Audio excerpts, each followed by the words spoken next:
আমার প্রিয় সন্তান, তুমি কি কখনো ভেবেছ যখন তুমি রাম রাম বা রাধে রাধে বলো তখন এমন কি ঘটে তোমার ভেতরে যে হঠাৎ মনটা শান্ত হয়ে যায়, হৃদয়টা হালকা লাগে, শরীর জুড়ে একটা আলো ছড়িয়ে পড়ে?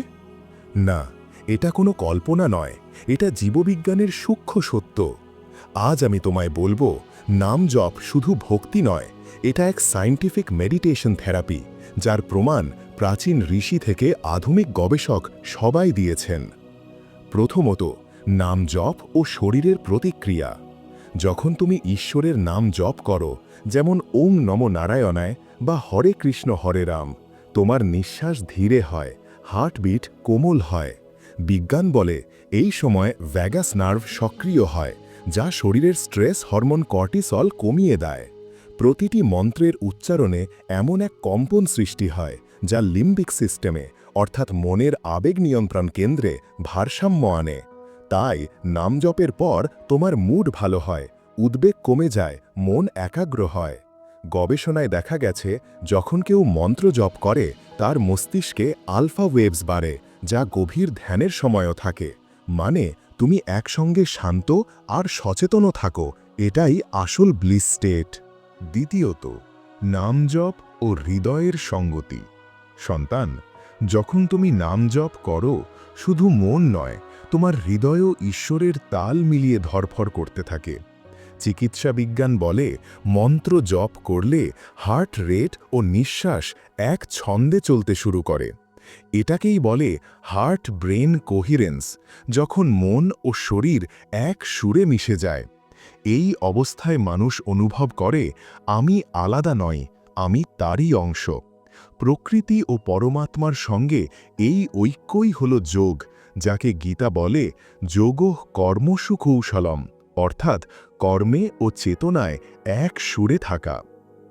তৃতীয়ত, মন ও মস্তিষ্কের পরিবর্তন। আমাদের মন তো এক বাউন্ডুলে বানর, এক মুহূর্ত স্থির নয়। কিন্তু যখন তুমি নাম জপে মন দাও, তখন সে এক বিন্দুতে থামে, ভগবানের তরঙ্গে। বিজ্ঞান বলছে নিয়মিত নাম জপ প্রিফ্রন্টাল কর্টেক্সকে শক্তিশালী করে, যা সিদ্ধান্ত, একাগ্রতা ও আত্মসংযমের কেন্দ্র। 6 মাসের প্রতিদিনের জপ মস্তিষ্কের গ্রে ম্যাটার ভলিউম বাড়ায়, বিশেষত মেমোরি, করুণা আর ফোকাসের অংশে। অর্থাৎ নামজপ শুধু ধর্ম নয়, এ এক মেন্টাল রিপ্রোগ্রামিং, যা নেতিবাচক চিন্তা ভেঙে তোমায় আলোয় ভরিয়ে দেয়। চতুর্থত, শক্তি ও কম্পনের বিজ্ঞান। প্রতিটি শব্দই শক্তি, প্রতিটি উচ্চারণই এক তরঙ্গ। যখন তুমি কৃষ্ণ বলো, তোমার কোষের ভেতর এক অনন্য ফ্রিকোয়েন্সি দোলে, যার প্রকৃতি প্রেম ও শান্তির।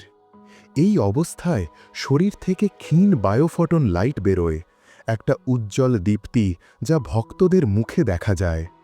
এটাই সেই দিব্য আভা, যাকে বলে ভক্তির আলো। যেখানে মন শান্ত, শরীর সুরেলা, সেখানেই আলো ফোটে। পঞ্চমত, অবচেতন মন ও মুক্তি। নামজপ অবচেতন মনকে শুদ্ধ করে। প্রতিটি পুনরাবৃত্তি পুরনো ভয়, অপরাধবোধ, সন্দেহ সবকিছুকে ধীরে ধীরে ভাসিয়ে নিয়ে যায়।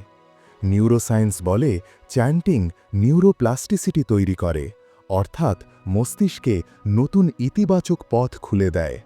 যারা নামজপ করে তাদের মধ্যে বিষণ্ণতা, উদ্বেগ, অনিদ্রা অনেক কমে যায়। এ যেন প্রাকৃতিক অ্যান্টিডিপ্রেসেন্ট, নেই কোনো ওষুধ, নেই কোনো পার্শ্ব প্রতিক্রিয়া।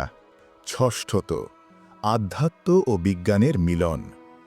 যা ঋষিরা অভিজ্ঞতা দিয়ে বলেছিলেন, আজ বিজ্ঞান তা পরীক্ষায় প্রমাণ করছে।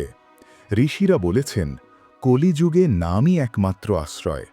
বিজ্ঞান বলছে চ্যান্টিং ব্রেন ওয়েভস পরিবর্তন করে, মানসিক স্থিতি আনে। দুজনেই একই কথা বলছেন, নামই শক্তি, নামই জীবন। আমার সন্তান, নাম জপ কোনো পুরনো রীতি নয়, এ এক আধুনিক হিলিং টেকনোলজি। যখন তুমি হরে কৃষ্ণ বলো, তুমি ঈশ্বরকে বাইরে ডাকছ না, নিজের ভেতরই জাগাচ্ছ। তাই পৃথিবী যত ব্যস্ত করুক, যত গ্যাজেট তোমার মন টানুক, তুমি সকালে আর রাতে শুধু কয়েক মিনিট বলো, রাম রাম, রাধে রাধে, ওম, শান্তি শান্তি শান্তি। দেখো, তোমার শরীরও সারবে, মনও স্থির হবে, আর জীবন হবে দিব্য। নামই আলো, নামই জীবন, নামই মুক্তি। হরি শরণম।